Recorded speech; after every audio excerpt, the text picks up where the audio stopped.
Sure. To start the meeting, we have Wien here from Tempo, or from Walmart, Ananya from us, and Diana from us. Yeah, I wanted to start this meeting with just kind of an open set of questions about Tempo, anything the community had. So, Wien, why don't you just ask anything you want? We'll work through whatever questions you have, and then maybe we can talk about some of the stuff we're doing on our side. Oh, you're muted. Yeah, you're right. Yeah. So yeah, my first question is, okay, now what is the scalability of Tempo? Sure. So we are looking for like minutes, more than minutes, like 3 minutes of a second span. 3 million per second. We currently do 300,000. I don't see any, and we have a 14-day retention. So we have you'd have two kind of considerations here. The write path, how much you could like ingest. And once you start ingesting all this and writing them out as blocks to your backend, how many blocks you have, and then querying those blocks. And so the more you ingest, of course, the more blocks you have and the slower your queries can be. And so that's kind of the two things you're balancing. Now, what kind of retention are you looking at or wanting to talk about for 3 million spans per second? Yeah, 2 weeks at least. Okay. So we run 2 weeks right now, and we have a block list of about 1,000. Recently, Ananya has done some work on what we call the query front end, which has allowed for parallelization of our queries, and is improving that side quite a bit. And then there's another kind of improvement we're working on in the ingesters. Right now, they reply too slowly, but I think 3 million spans per second is within the range of Tempo right now with no architectural changes. There might be some speed bumps as you scale up to that size. There might be some small problems or things that we need to address. Some performance improvements. I could see those kind of things cropping up, but I do think the system as it's designed right now could handle that. Internally, I would like to get to about 1 million spans a second in the next month or so and see what that looks like on Tempo. Yeah, I heard that goal, the performance goal. Yeah. Well, I was really waiting on the work that Ananya has put together, which is the front end, because that was what would really slow down. The query path is what would really slow down for us. I have no concerns about the write path making it to 1 million spans a second, but I did want to make sure we could query it effectively once we got there. Okay, so you mentioned that to support your current load, you will have how many? 1,000 blocks? Right now, we hover around 1,000 blocks with our compactors. 1,000 block, that is the storage block, right? Yes. Right. Yeah. Any thought about making the block smaller and more broad, and how would that play out? You mean like having a shorter block list with larger blocks? Right. Yeah. Okay. So we cap our blocks at 6 million traces, and that takes us about an hour to compact that block, to create that block. Right. And this is limited by, I guess I don't know what backend you're talking about, but we use GCS, and we see about 40 to 50 megasecond to GCS through our compactors. And so there comes a point where you're spending too much more time to compact blocks than it's worth, but it's certainly it's certainly something that we could experiment with more. There's a lot of tunables in Tempo that would let you create larger blocks if you wanted. And you could kind of like get a feel for how big of a block you could create and what that would look like, and how that would work with compactors. Yeah, but like I said, right now we do about 6 million, I think, is our cap. Is that right, Ananya? I think so too. Yep. I haven't looked at that in a bit, but sounds right. And last I checked, we had 3 billion traces over a 2-week retention. An interesting aspect to all of this is kind of your spans to trace ratio. Do you have an idea about how many spans you have per trace on average? No, we don't have that data yet. Okay. Yeah. So if you had, we average about 100 spans per trace. If you had smaller, if you had more spans, or if we had fewer spans per trace, you could push those blocks to be larger. If you had more, maybe you'd have to reduce that size. I don't know. So there's a lot of tunables in Tempo that would let you kind of adjust it to handle your workload. Yeah. Okay. And yeah, I would be really excited to hear somebody was running it at 3 million spans per second. And I would love to talk to them about, what kind of problems they were running into, help them fix those. Yeah, we are just looking at it. So we are evaluating all the different kind of tracing solution. Sure. And yeah, and that's kind of just the scale of Walmart at this point. So okay.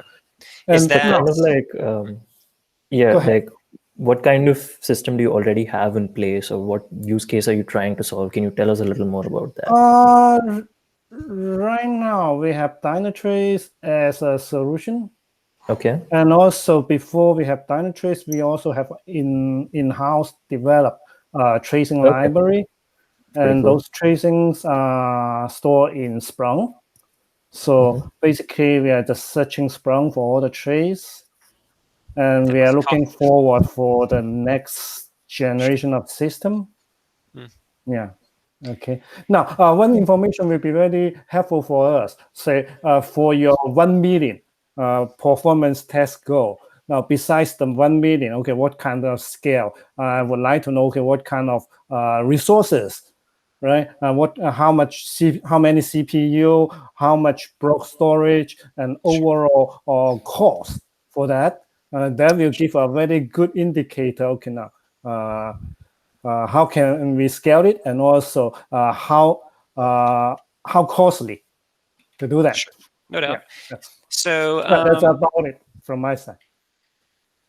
So I can't really quote you how much it costs us, because that's going to be dependent on our setup with Google Cloud, but I can tell you what our resources cost, right? I can't give you like a dollar amount. That's the indicator I want to give. Okay. So we're at about 50 CPU at 300,000 spans a second. Memory, we're about 90 gig is what it says. Is that right? I have looking at our little spreadsheet now that we use to calculate this.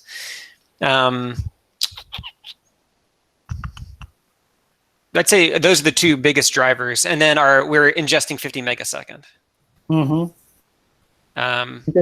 sorry, storage we're at 80 terabytes. So 80 terabytes, and that's of course dependent on how large your spans are, how large your traces are, and all these factors. But 80 terabytes, 50 core, and about 90 gigs.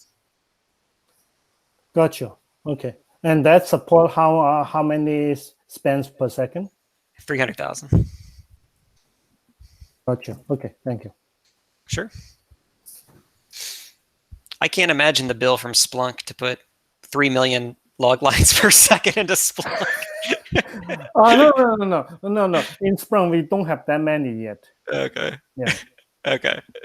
It would be insane. Is 3 million spans per second an estimate at the total tracing of all Walmart systems, or just some fraction of that? That is per second. Right. Yeah, actually, that is the request per second that that we experience, that we know. Normal day. Okay, not at the holiday peak yet. Okay, holiday peak. Not when you're selling PS5s. Yeah. Okay. Okay. Yeah, I do think Tempo is in range of 3 million per second without. Yeah, we are looking at Tempo also. One factor is the cost. Now, using Splunk to store it is very expensive. Right. Now, object store is the way to go. So. Right, we think so too. I mean, are you guys on? I think you're on Amazon. Is that right? No. Oh, who's on Amazon? I must have made that up. Okay, never mind. Are you on internal resources? Are you all self-hosted? Internal. Okay, so you have like your own hosting and Azure. Mix of internal and Azure. Okay, that's right. Because some Walmart engineers were working with us for the Azure backend. They wanted that. That's correct. Yeah, I think some of our engineers actually reached out to you before. So yeah. Yeah. Okay. Okay, thank you. Yeah, no doubt. Welcome, Nathan. So Yeah, we're kind any of other questions? We've got it's pretty intimate community call this time, so you know, you got the two guys building tempo. Feel free to ask more questions or just geek out on tracing, since well, that's what what do you all do, I guess. Yeah. Yeah, I know that. Okay, currently you are mainly searching trace by trace ID, right? Any plan for additional feature to support more advanced searching? Yeah. So nothing concrete right now, but we do recognize that people are wanting more advanced search, right? And so we intend to support that eventually. Right now, we're focusing on kind of shoring up the existing feature set, which is minimal, but the idea is again for mass, trace storage, and we think we can hit that, with what we have now. That's the primary goal, and what we're working towards aggressively. After that, then yes, I do strongly believe we're going to start looking at some kind of query language, some way to ask for, I'm not going to promise anything here, but generic kind of normal questions like, show me traces over a certain duration, or show me traces that have these kind of tags or whatever. So the answer is yes. There is that on the horizon. We've gotten a lot of response from larger companies who have this problem where they want to store extremely large trace volume because everything is so costly, and tempo has kind of hit a nerve there, we feel like. But we do recognize to grow tempo more and to continue building the product and the open source community, we will need more advanced search. Yep. I just wanted to make you aware. So my team and I, so Jeremy, who is your technical account manager, and then myself, who is the account executive over at Walmart, we've actually been working with Shri, who's one of the SRE team leads out of Arkansas. And we're working with her on that side of things. So she's more on like handling the metrics and some of the log stuff. But as far as the tracing side of the conversation goes, we actually have an upcoming meeting next Tuesday morning. We had some folks on the Walmart India team reach out. So like Ritu Mehra, Saujanya, Karthik, and Ron Murphy. Okay, we are the same team. Okay, perfect. All part of the telemetry team. Good to go. Yeah. So, yeah. Awesome. Small world. I love it. Well, it's great to meet you. Wanted to let you know that we're all syncing up on that. I know that they had some questions they're looking to learn more about. And then I know as a follow-up to that, Joe has already volunteered himself for later in January. We'll kind of have a more intimate, simple conversation after we've collected some, more information on what you're looking to do. So. Okay, cool. Looking forward to that meeting. Yeah, of course. Cool. So, yeah, I do have some. I think Ananya's met with Walmart, a certain group, a few times, and I have one coming up as well. So yeah, we're excited to talk with you all about it. And like I said, I think your all scale is what Tempo is really meant for. And I'm excited to see you all give it a shot, especially at that kind of range. 3 million a second would be amazing. It'd be a lot of fun to work on it with y'all to, overcome whatever's necessary to get there. I don't think it'd be major. I think it can hit that easily, but yeah, there'll be something, right? Some crack will appear once we go to 10x what we have now. Yeah. Okay. What's really interesting to me as a layperson, and if I wasn't working at an open source company, I wouldn't know this, is how supportive Walmart has been of our open source projects. So it's interesting when kind of the stereotypical big company says, okay, open source is the way to go, and Walmart has been using open source product and also have open source project from long time. Cool. Yeah, at least 10 years back. 10? About that time. Walmart created Walmart Labs.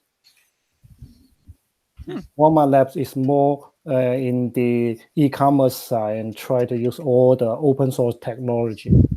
Right. Well, Grafana Labs, Walmart Labs. Yeah. You've been at Walmart a long time. Cool. Cool.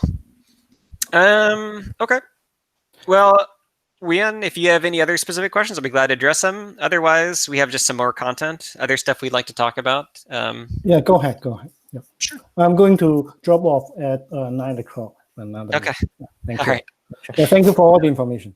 No doubt. Yeah, we'll be glad to meet you all in a couple weeks here. Yeah. Okay. Cool. Bye. Yep. Okay. So we have recently put together the query front end. Ananya worked on this. Ananya, do you want to give a quick overview of the state of that work and kind of what we're doing there? Sure. So first off, like, thanks, Vian. Like, that was super helpful, and I think this is exactly what we're trying to do right now with Tempo, right? Throw as much data at it as you can, and it's all like gonna be in object storage, so super cheap, 100% sampling, and like that's exactly where we want to be. And so something that we've been working on over the past quarter is the query frontend, which helps to kind of scale the query path. And it helps us do an exhaustive search over all of the blocks that are present in the backend in parallel. So previous to this addition, a single node would actually scan through all of the blocks iteratively, and that is like expensive in terms of time and compute. Well, we haven't solved compute yet, but for time, what we've done is gone ahead and sharded the queries at the query frontend. And I think it'd be also interesting to show a bunch of metrics and traces, right, about the query frontend. Yeah, go ahead. We can like. So yeah, we now, for every query that we get, we shard it. We shard the block space, so a single querier or a single node doesn't have to query for all of the blocks. We can shard out the query and split the block space, and so each of these block spaces can then be sourced in parallel, and that's helped dramatically reduce our search times. So let's take a look at that. And now a window. I have to figure out which one.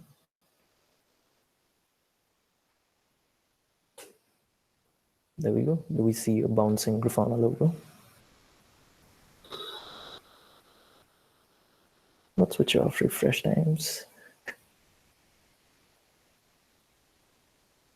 And let's collapse all of these. And focus on the read dashboard. And so basically what we see here is like a really concise information about the query path. And here we see the number of queries that we're getting at the query frontend. So right now we have like a really small artificial workload, right? We have this tool called Vulture, which queries Tempo regularly because there aren't so many humans poking around Tempo at the moment. But this is, yeah, an artificially generated load. And we can see that at the query frontend. Let me view this one. Oops. So other than the occasional spike, our 90th percentile is usually under 1 second. So that means 90% of our requests are taking under 1 second to service, right? And let's look at what this was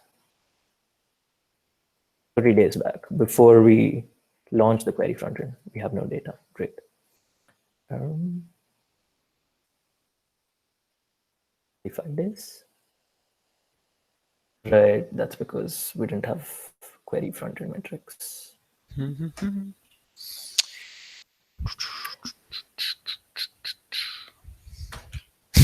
Okay, it would be like a really quick way to get it, but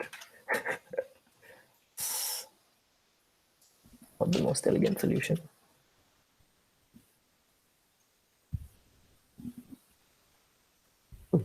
That should do it. So let's apply those. this.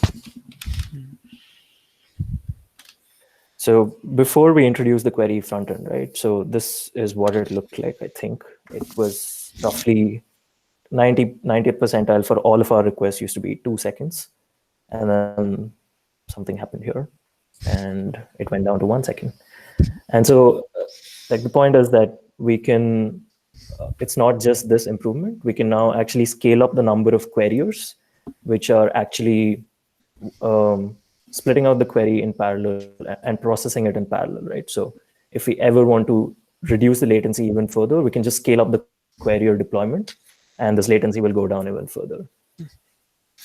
So yeah, that was...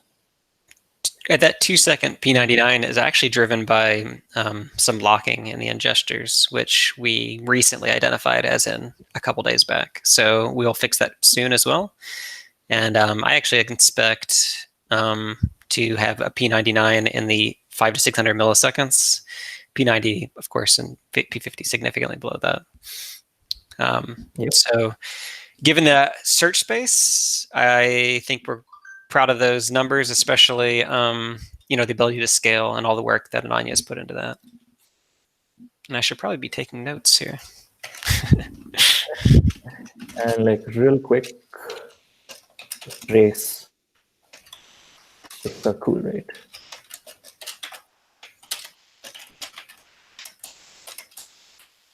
So I'm just going to view the logs from our querier and just like view the trace for one of our requests. So this is a trace of us fetching a trace for, it's us tracing the tracing backend, right? And okay, this is incomplete. Let's go to another one. Okay, this is incomplete. Hard luck.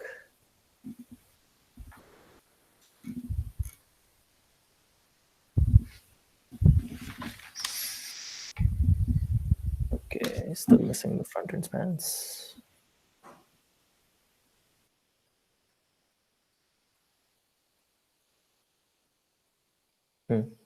Trace without root span. We should have kept one ready. I can do that. Just 1 second. Cool, this should work. Right, so this is, I know it doesn't look all that fancy, but yeah, this is a trace of, okay, COVM. Hey, it's us now. So hey, I'm still going to talk about this trace. And so this is a trace of us retrieving a trace from GCS, and it's starting to look like a real distributed system now because we have three services that this trace actually passes through. We have the query frontend, we have the querier, and one of these should have the ingester. Right, there we go. So the query path in Tempo right now passes through these three components. It first hits the query frontend, where it's sharded out and split into a bunch of smaller queries, which are all queued. And then the querier will feed off of this queue, pick one of the shards that it needs to work on, and then perform search on it, which includes like searching the ingester as well as the object store backend. And so, yeah, that's cool. And that was what I wanted to show. Cool.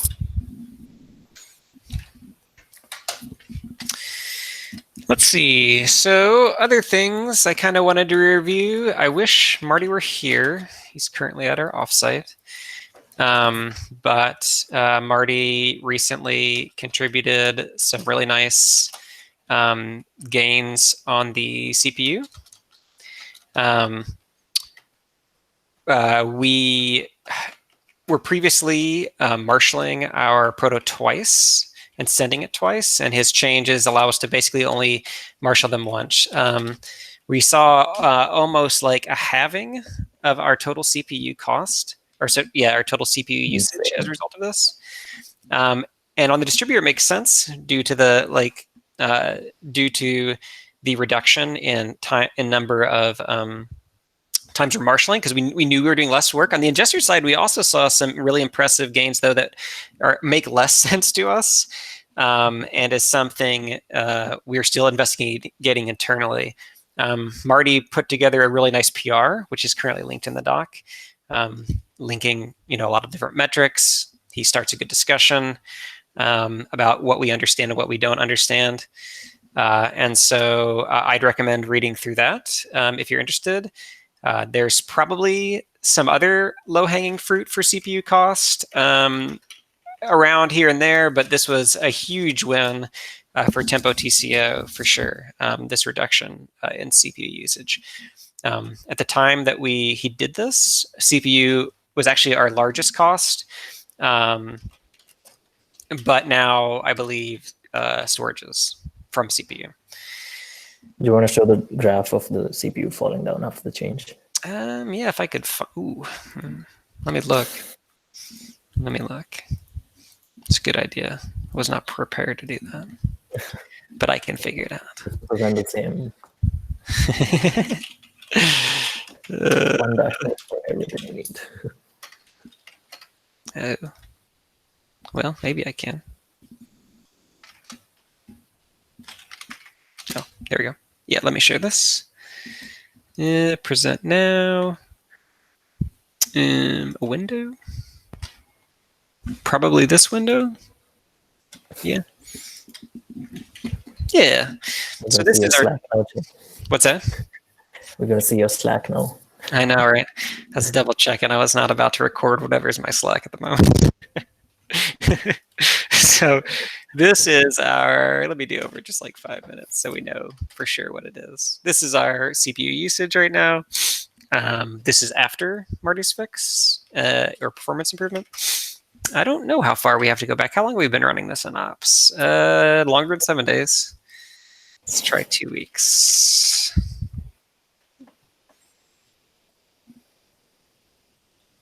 Oh, this is when we reverted briefly. So this is his initial test. This is when we went back to our normal version. This is when we actually deployed his version. So there you can see it's roughly cut in two, which is frankly crazy.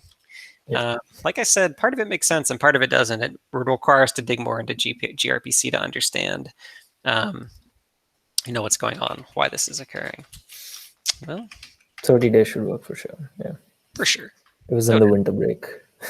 There you go. Back up here. There's also been a lot of fluctuation in our ops environment in terms of how much we're ingesting. So it's kind of hard sometimes to tell maybe, what this CPU relates to, or how many spans per second, I suppose. Cool. Let's see. What else did we want to talk about? There's a couple things. We have identified some locking in the ingester, and we just submitted or merged a PR today. And I think the community should be aware of it. Let's see, this PR. So there's heavy work being done in where we append new traces coming in. And that work is to maintain a slice of index entries, essentially. And the slice is ordered, so we are inserting into the slice, which is painful, of course. There's no surprises there. In fact, when I wrote it, I was thinking this will one day make me sad. And it was last week about when I started realizing or digging into this problem and realized it was that code that was making me sad. Inserting into a slice is expensive. I think it's order of n. And we need something significantly cheaper than that. So what we did to fix this was just to adjust the locking so that push was no longer impacted by it. And we should see, we should see, I think we just pushed it this morning. So let me bring up a quick latency. Let's do this, explore. Not sharing that screen. Yeah, I know. I was preparing it on this much safer screen before I brought it over to the public screen. Let's see. Let's look for the last just 3 hours. I mean, I deployed it this morning and a little bit longer than 3 hours, apparently. Oh, that's fine. Whoops. Here we go.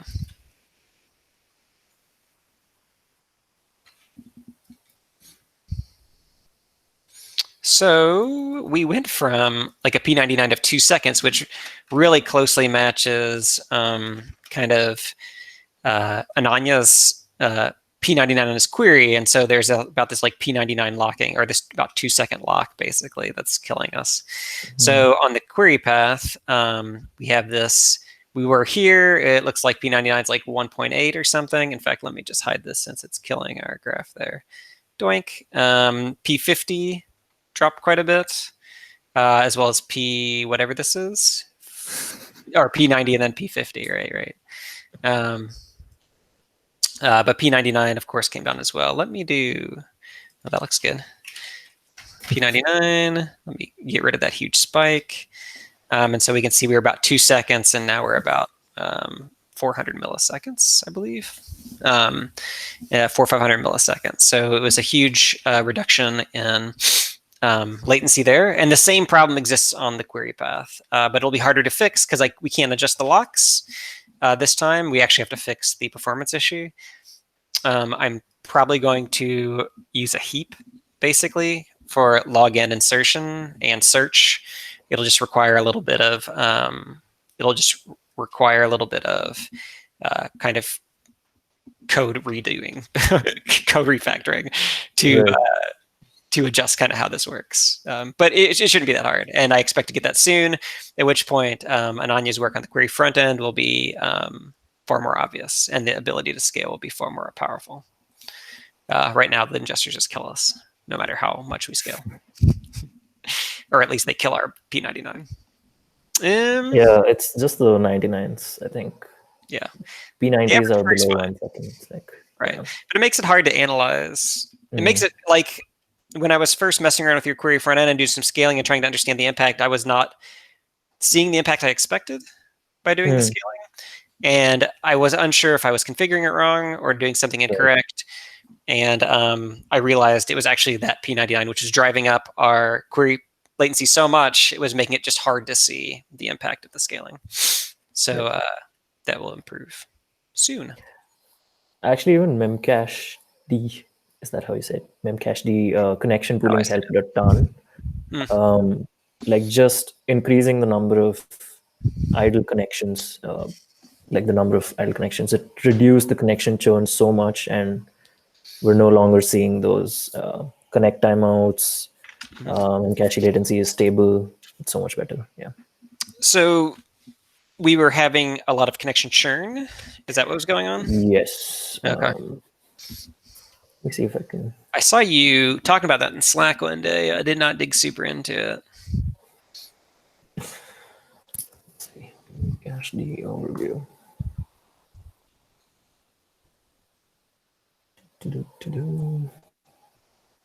Oh, while this loads, what updates do we have from our last release? This is going to be like a huge release. It's like a big chunky release. Big chunkus release. Yeah, it's going to have a lot of stuff in it, and not just by line items. Line items is not going to look that impressive compared to some previous releases, but there are some huge improvements. The query front end, the CPU gains we talked about. I don't know what else. There's probably some other things in there.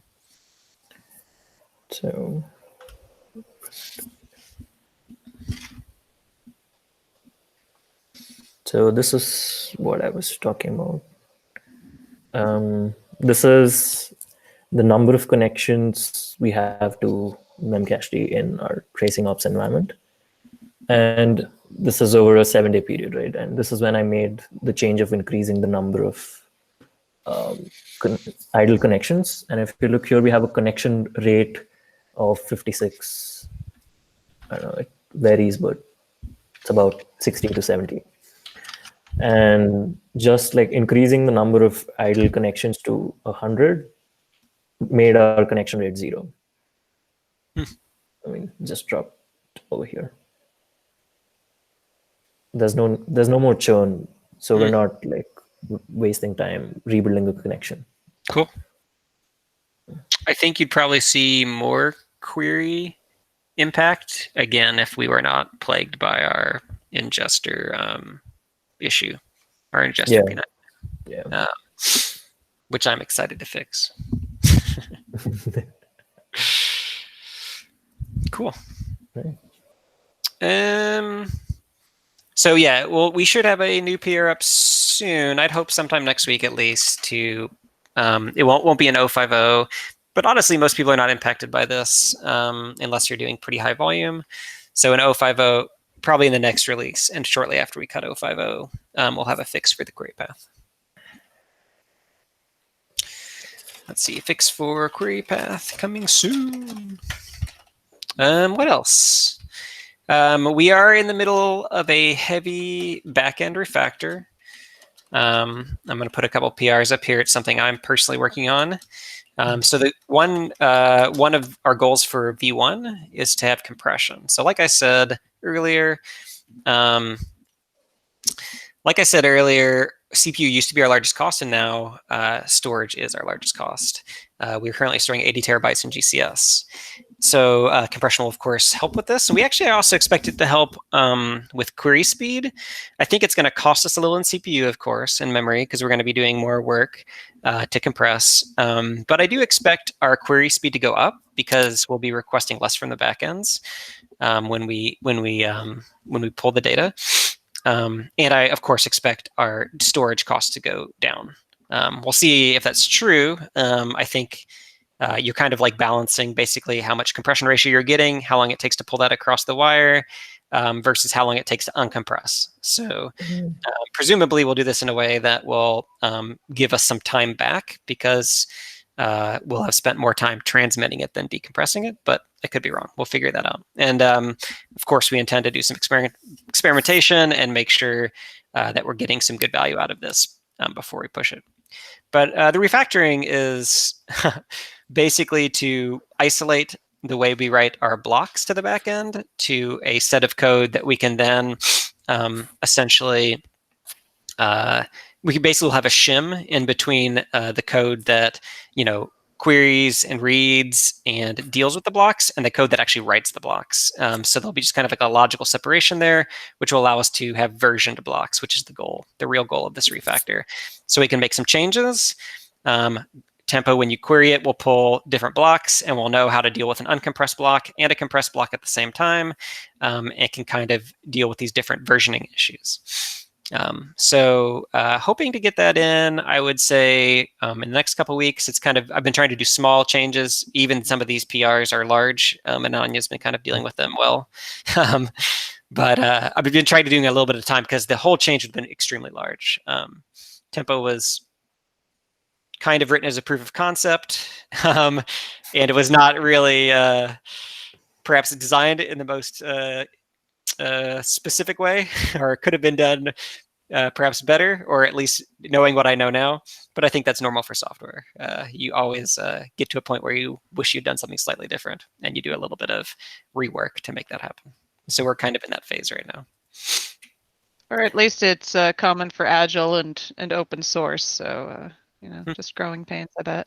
Normal stuff. Yeah. Well, we're doing all the refactoring after we made it open source. So. Right.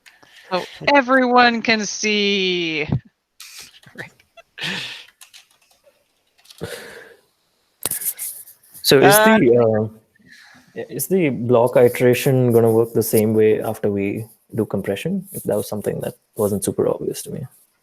Like right now we iterate for the records. You mean iterate? Yep. Iterate, not iterate. I don't know. It could be a different engineering term that I'm not familiar with. Like irate or iterate or Sure.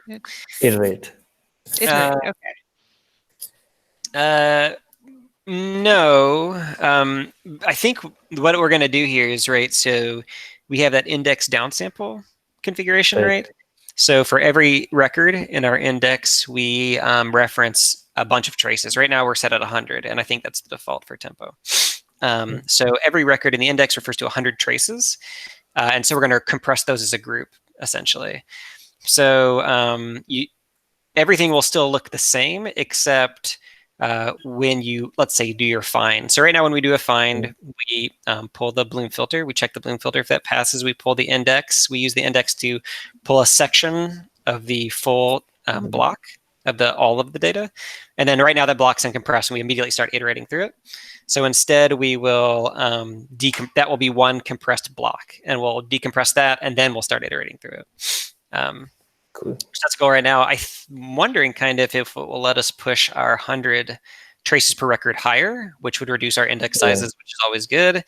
I don't know. There'll be some more leeway there for our tunables, I think. There'll be some more options on the table once we do that.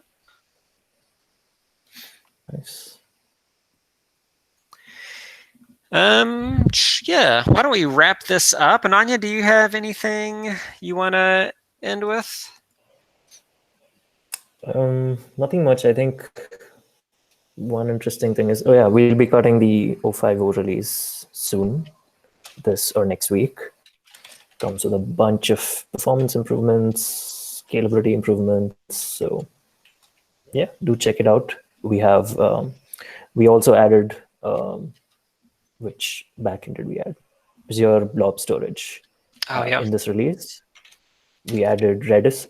Redis was in the previous release. Yeah, like a whole bunch of stuff. So yeah, fun release. Do check it out. No doubt. Speaking of releases, I just came from a Grafana 7.4 release planning meeting, and one of the big features that we were talking about was exemplar support. So I assume Tempo has exemplars, or is that something to come in future? You want to field that in, Anya? Okay, so Tempo is going to be just like the trace ID lookup part of the exemplars. Most of the work for exemplars will actually happen in Cortex, Prometheus, and Grafana land. So I think we just wait on the releases there. Oh, okay. We're ready to support exemplars. And another thing that they mentioned was trace logs. Can you tell me a bit more about that, or do I need to go bug somebody else to find out? Trace logs? Yeah, like apparently sending logs related to traces to Loki. Of course, I might have misunderstood it.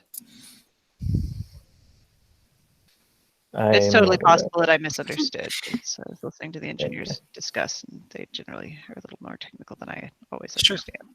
Generally, we do our lookup through logs. So maybe you're thinking about something like that. We'll do a log line that includes a bunch of information along with the trace ID, and we use that for our search through Loki. So perhaps you're hearing something about that. That sounds right. Yeah. Cool. Okay, cool. Let's see. Other finish up stuff. We think Tempo's coming along well. I'm excited to push it higher, more volume. Like I said earlier, I really think we have struck a chord with the larger groups. The people who were struggling to push the size of their tracing larger due to cost is really where we are trying to land with Tempo. And we think this first pass at Tempo really fills that need nicely.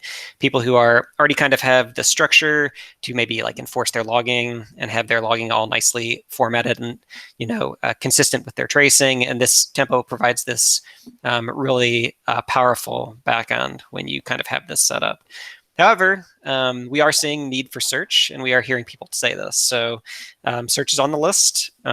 I'd expect in the next few months to start talking more seriously about it and start building timelines and roadmaps around that, doing design docs and figuring out what it's going to take to get search in Tempo and how we're going to do it. Another question regarding that. So a lot of the time, Grafana has been trying to make some of our design docs public, and I know Prometheus does. Does Tempo do that too? It would probably depend on the doc. Okay. No. Just food for thought. Prometheus, of course, does, because Prometheus is not run no single company kind of owns backed by a company. Right. Tempo is primarily dev'd by Grafana. We recognize that. Certainly, we're trying to build a community, but perhaps things are a little bit different. Cortex as well. Cortex is a multi-company kind of effort for sure. Whereas Grafana and Loki are more driven by, Loki and Tempo are more driven by Grafana, as well as, of course, Grafana itself. I don't know. That's a good question. Maybe we should make more effort. I did write a design doc to do this refactor a couple weeks ago. Maybe we should make more effort to engage people and make this public. I will work with Richie on that. I bet Richie has some really good ideas about kind of when it's appropriate to make a design doc public and when it's more appropriate to keep it, private and work on it internally. So that's a great question. Yeah, Richie is a great resource for that sort of stuff. Cool. I'm gonna note that myself. I remembered one last thing, while we were discussing about Grafana. So we're gonna drop the Jaeger query, tempo query container altogether in the coming release, like not 050, but the one after that. We will, so I have initiated talks with the Grafana team to sort of support the OpenTelemetry format directly in Grafana. So we've started talks there, but we'll keep you posted on how it goes. And hopefully one day we'll get rid of that annoying dependency altogether. Great. I didn't know we were talking about, I kind of brought that up with, what's his name? I can't remember his name. Anyways, one of the Grafana engineers at one point, and there's some interest in it. I think for the short term, if it's faster, we should just serve Jaeger, which is what Grafana expects. But certainly, if they will support Hotel, then let's just do that. So to drop Tempo query, I'm 100% fine with serving Jaeger format directly out of Tempo for Grafana. But certainly, if they're willing to go the extra mile, yeah. Okay. So Tempo is doing great. Excited to keep working on this, and we will have another community call in a month. Certainly, anyone is welcome to join. All right. Awesome. Thanks, guys. Yep. Take care. Okay. Bye. Thank you. See you.